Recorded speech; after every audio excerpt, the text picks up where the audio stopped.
Hi there, I'm Katy Rose and welcome to the Rooted Reinvention, a podcast exploring the real-world journey of reinventing who we are without burning out or burning our whole life down. I teach people how to make lasting change by melding my Masters of Neuroscience and my Cognitive Therapy qualification with common self-help tools, spiritual concepts, and my personal experience. Because being yourself doesn't need to feel so damn hard. To get more information on podcast episodes, please visit rootedreinvention.com/podcast.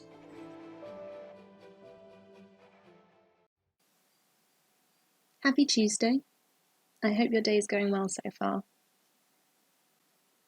One of the more common psychology experiments that people have a general knowledge about is the experiment of Pavlovs Dogs. There was a behavioural psychologist called Pavlov, or Mr. Pavlov, and he had a dog, or some dogs, and he decided that he was going to condition them to always perform a certain response when given a certain trigger or stimulus. So what he did is he put food in front of them until their bodies salivated, so the saliva started being made in their mouth. It was a physical reaction to the smell of meat. And as the saliva was being produced, he rang a bell. He paired these two things. We've got a stimulus and then we've got a trigger. So he paired this kind of meat-causing saliva response with a bell. And what he found was doing this repeatedly over and over again, it built an association between the noise of the bell and the body salivating. So it actually ended up that by ringing the bell, he could make the dog's mouth salivate.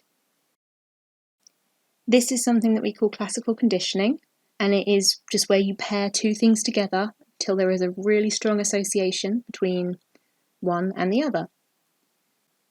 And this is something that we automatically do. This is how we learn. So whether it's a child learning to speak and they get praise and they get kind of encouraged and people laugh and give them attention and sort of encourage them to step forward or to say something. This is how children learn to walk and talk. In that they will do an action and they will get a response. They will do an action and they will get a response. And if that response is positive or if that response is consistent, then they and their brain will learn to expect that consistent response.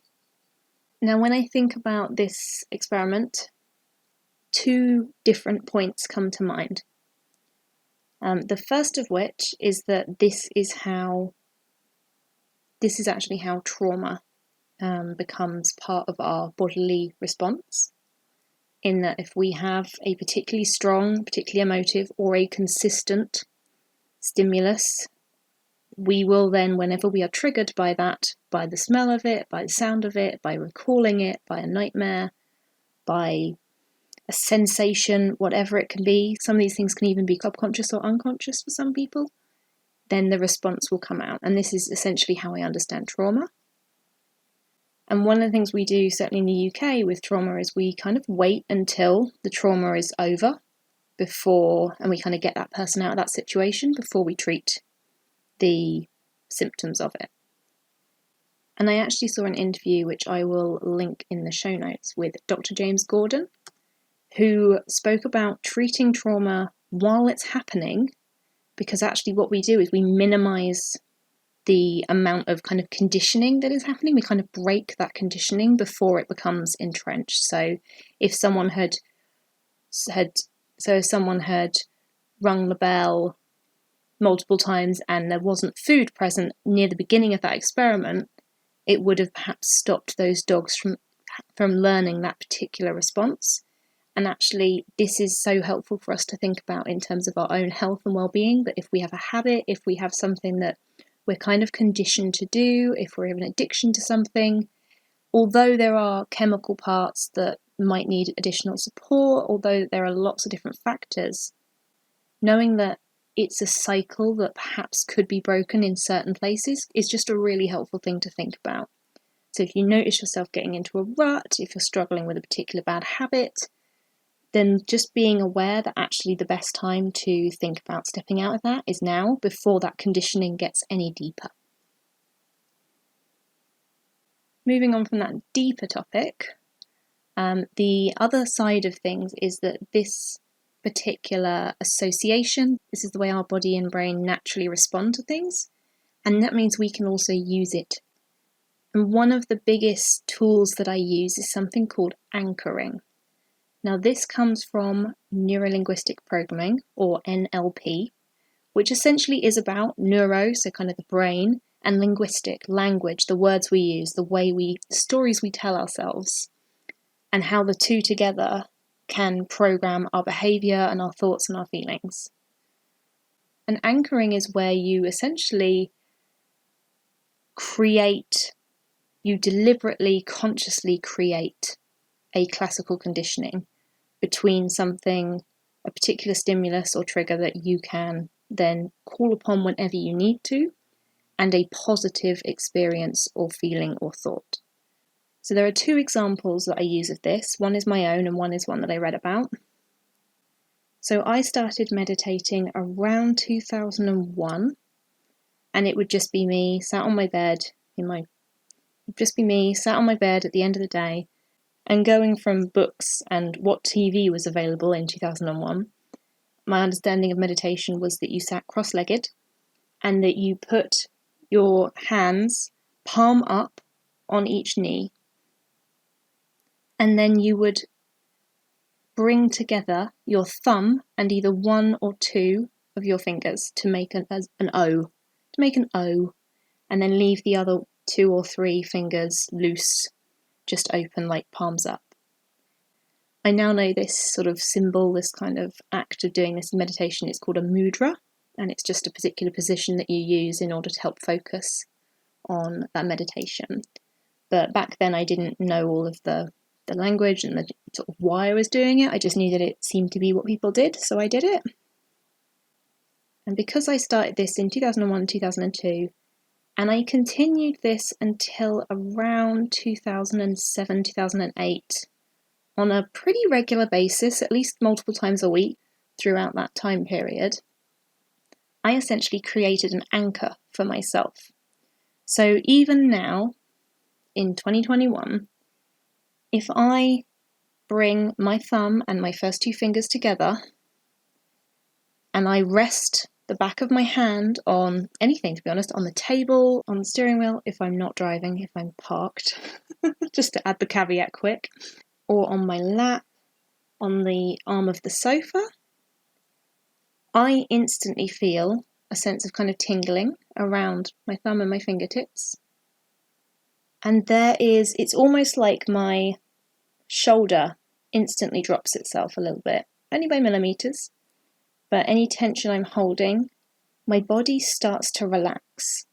And I am not consciously thinking this, I am not trying to do this. This is something that my body has heard the bell, essentially, and is starting to salivate.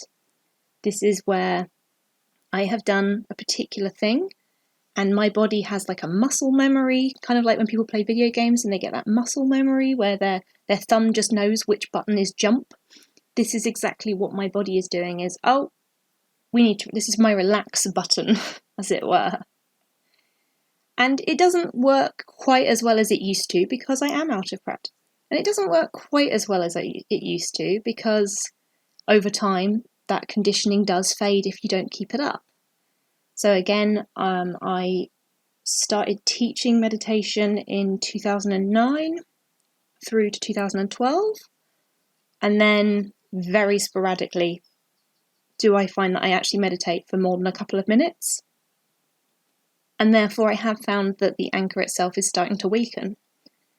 But to be honest, something that I didn't know I was creating, and it's taken 20 years for it to weaken, I'm quite happy with that. And I know I know that if I were to sit and meditate for even 10 minutes a day, a couple of times a week, using this mudra, using this particular hand movement again, that I could make that connection, that conditioning much stronger again and have it as an instant relaxation button, as it were. And the reason this is useful is because I can be before COVID, I could be sat at my desk at work, getting a bit stressed out, another email's come through where someone's demanding something, you know how it goes. and just feeling that little bit of tension. And I could keep one hand on my mouse so that people could see that I'm, moving around the screen or whatever, so that people thought I was still working. And I could just, on my lap under the desk, I could make the mudra with one hand and feel the impact on my body as it instinctively released some of the tension. The second example I have of this is I think a post that I read on the internet a good few years back. And it talked about how there was a girl in school who had a clicker with her. I presume it was a clicker that you would use for dog training. To be honest, we trained our cats with clicker training. I just used my mouth to go instead. But this particular girl used an object that made click noise. And every time she thought something positive or had a good experience or was praised or congratulated, she clicked the button. And what she essentially did is she classically conditioned herself to feel good when she heard that click. Which meant if she felt sad and actually she didn't want to feel sad at that moment, she could click her clicker. It would bring some of that kind of joy and sense of positivity back to her at that time. Now, I would recommend that obviously this would be useful when you're in a space where you don't want to be processing that emotion, and then to get somewhere safe. If you're on the journey home from work and you're feeling emotional, sometimes it can be nice to kind of just distract yourself until you get home, and then you can have your cry or your rant or whatever it is that you need. So if there is a particular activity that gives you a sense of enjoyment or achievement or relaxes you and you'd like to be able to harness that power at other times where perhaps you can't do the full activity itself, I'd recommend thinking about creating an anchor for yourself. So this might be putting your hand in a particular position, it might be a sound, it might be a smell. So actually if you have like a lavender essential oil pot that you keep with you in your desk, that can be another one that you can sort of train to be particularly strong as an anchor for you if it's already something that you find relaxing, pairing that with positivity so that the next time it just has that stronger conditioning for you. And this is something that is just naturally within us as human beings. This is one of the techniques that I wish we were teaching children in school, because if we recognise just how capable we are, just how much power we have over how we feel and what we think about and how we experience the world, and the amount of power that we have to change our conditioning, if we realise that, I feel like the world would be a very different place. As always, I hope you're all well. Thank you so much for listening. You can always find the show notes at rootedreinvention.com/podcast. And if you want to know more about these kind of tools, please head over to bit.ly/RootedReinvention kit and join my mailing list where I email twice a month with tools and tips just like this. Take care, and I'll speak to you again next week. Bye! Thanks for listening, and as always, you can find out more at rootedreinvention.com. Take care, remember you are more capable than you often realise, and I'll see you next time. Bye!